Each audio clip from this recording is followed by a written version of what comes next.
Si PBBM mga kababayan, naglabas po ng isang website para masuri ng publiko ang mga flood control project na inilunsad ni Pangulong Marcos mga kababayan. So ngayon, pakinggan po natin itong press con kanina ni PBBM patungkol po dito sa issue ng flood control. Ano po? So play natin mga kababayan. Well, today, very simple. I've asked to so that we can present to you, if you remember, I'm sure you do, that during the SONA, I gave instructions for all our different agencies, led of course by DPWH. Tsaka matindi dito mga kababayan na inilabas ni PBBM yung resulta ng initial investigation at 15 na contractors mga kababayan ang nakatanggap ng pinakamaraming flood control project. Ano po, at yan po ay makikilala ninyo kung sino-sino. To give us all of the information on specifically flood control projects that were started, were finished, were in progress from the beginning of my term, which was in 2020, Ma'am Chay Chir, until now. And so part of that process of auditing these projects was to also publicize the list that we were going to get from DPWH. Well, we have done it. We have received the list from DPWH. I think, have put it into a form that is accessible to the public, and most importantly, it is in a form that the public can use so that they can first identify the projects, the flood control projects that are within their area, within their barangay, so that they can actually go and look at it. Or if they already have information. Kasi biruin nyo, kapag available na mga kababayan na itong website na ito, malayang suriin ng mamamayang Pilipino kung totoo ba na may mga flood control project mga kababayan na naipatayo sa inyong mga barangay, sa inyong mga lugar. So malaya din kayo makakapagsumbong kung talagang let's say sinabi na meron sa ganito sa Barangay San Fernando, halimbawa mga kababayan, tapos wala naman palang flood control project dyan. So ngayon, malaya kayo makakapagsumbong mga kababayan sa gobyerno na wala talaga namang flood control project na nangyari po dyan. So napakaganda po nitong website na ito mga kababayan kung sakasakali, dahil mas malayang makakarating sa gobyerno yung panawagan at hinanakit ng sambayan ng Pilipino hingil po sa issue ng mga flood control project. Ano po? Anyway, pakitama na lamang po ko kung ako po ay mali. Ituloy pa natin. They can tell us about it. Kung maganda yung naging project, hindi maganda yung naging project, bakit hindi maganda yung naging project, ano naging problema, etc., etc. And that's what the present website is supposed to do. Now, this is the third iteration of this website. We've been working on, kahit nung nasa India kami, we were already working on it. And it was, this is the final form of it. And we are very much open to suggestions. If the people want us to put more info or other info onto the website, we will certainly do that. But to begin with, we have I think there will be a video later on to show very simply how the website is being used. I was asked if again, this is something that everybody can use, and I'm confident that the way that we have done it is very accessible to people. Before we get to this point, can we do the video first? Can we hang on to this? Wait lang, lakihan natin para makita nyo mga kababayan. Yan. Wait. Let's start from the beginning. Let's start from the beginning, please. Yeah, okay, let's do that. O sige, gawin na natin yan.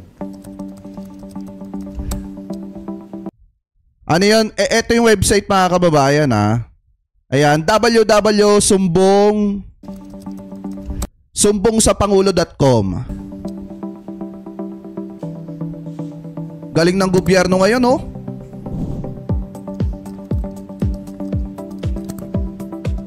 Ito, pagka nakapasok na kayo doon sa website, pwede ninyong i-type ang barangay, bayan o probinsya, probinsya, kontratista o pangalan ng proyekto. Ano, let's say mga kababayan ganito, may nakita kayo na proyekto ng gobyerno.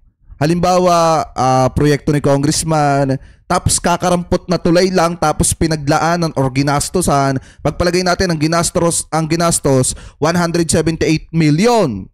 Tapos gagaganon lang mga kababayan. Pwede kayong magsumbong dito sa website na ito. Pwede ninyong ipadala, picture o kung ano man ang napansin ninyo, pwede po ninyong sabihin dito at mas madaling makakarating po yan sa gobyerno at masusuri kung totoo or hindi.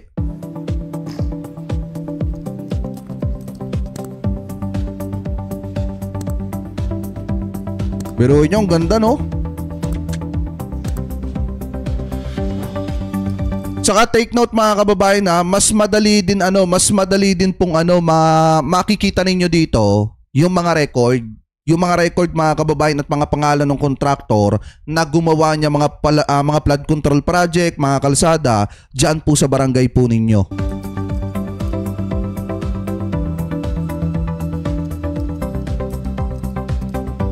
Ayun, ito pa yung maganda po dito, makikita ang gastos, kontratista at petsa ng pagkumpleto o pagkatapos dun po sa mga flood control project sa mga barangay ninyo or mga kalsada na ginagawa po dyan.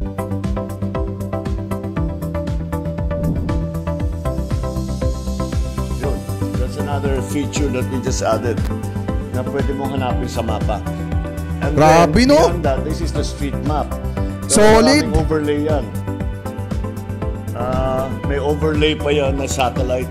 Kung hindi pa kayo mga kababayan, halimbawa, nasa ibang lugar kayo pero gusto ninyong i-check yung mga flood control project sa mga barangay ninyo, pwede rin po ninyong hanapin sa mapa yan. Makikita po ninyo yan mga kababayan sa mapa. So mas madaling makikita ninyo kung talaga may nagawa dyan, may natapos or guni-guni lang yung mga flood control project na sinasabi. Picture. Sa pagre-report naman, kung may problema, eto. Ba?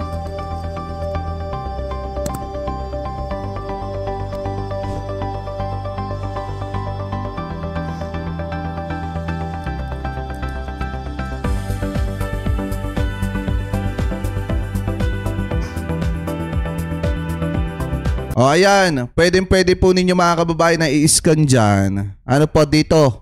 Sa barcode na ito. Tapos kung gusto nyo naman pong hanapin, i-type www.sumbongsapangulo.ph pala. Hindi pala .com. .ph mga kababayan. So makakapasok na po kayo dun po sa website na yon. Ano po? Anyway, mga kababayan, ipagpatuloy pa natin.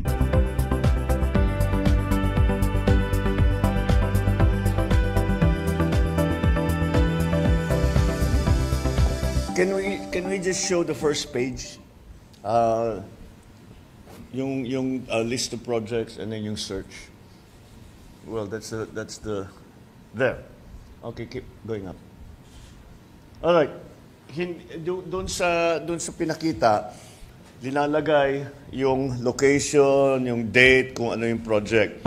You don't need to have all of those details. All the public has to do, para yung ginawa ko, sabi ko, kasi nung unang namin Tsaka tingnan nyo mga kababayan patindi na po ng patindi yung gobyerno ngayon kasi pinapaganda nila or kahit papaano, pinapaginhawa nila yung pamumuhay ng mga kababayan Pilipino po natin. Katulad na lamang mga kababayan, nagulat ako dito sa amin, yung mga tao hindi na sila pumipila. Halimbawa may kukuhanin sila ng mga national ID, hindi na sila pumipila. Pag tinignan mo yung cellphone nila, may mga nakalagay na e-gov na.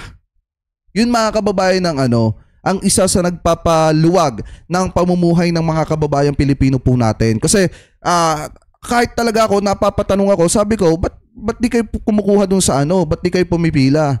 Sabi nila, namomonitor naman namin kasi mayroon na kaming e-gov app. So ngayon, napakadali mga kababayan, napapadali ang pamumuhay ng mga kababayang Pilipino po natin dahil sa ginagawang hakbang ng ating gobyerno. Ano po ngayon, ipagpatuloy pa natin tulad nito. Mas madali na kayo makakapagsumbong, mas madali na ninyong masusuri kung talagang totoo yung proyekto or hindi. Ano po ngayon, ipagpatuloy pa natin? Tanggap ito, it was map coordinates.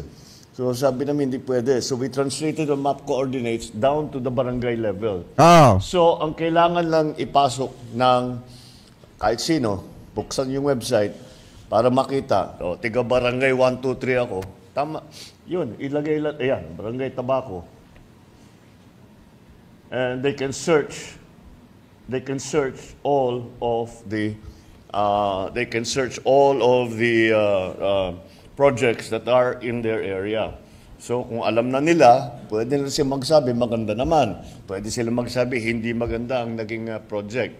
And so those are we just try to keep it as simple as possible so that people can just put yan lang naman eh. Basta barangay lang, tama na yun. Kasi yung isa may listahan pa eh. Where, when, that's not necessary. If alam ninyo, di gamitin nyo. Pero kung hindi necessary na ganun, ito na lang. Basta lagay nyo yung barangay ninyo at lalabas na lahat ng flood control project.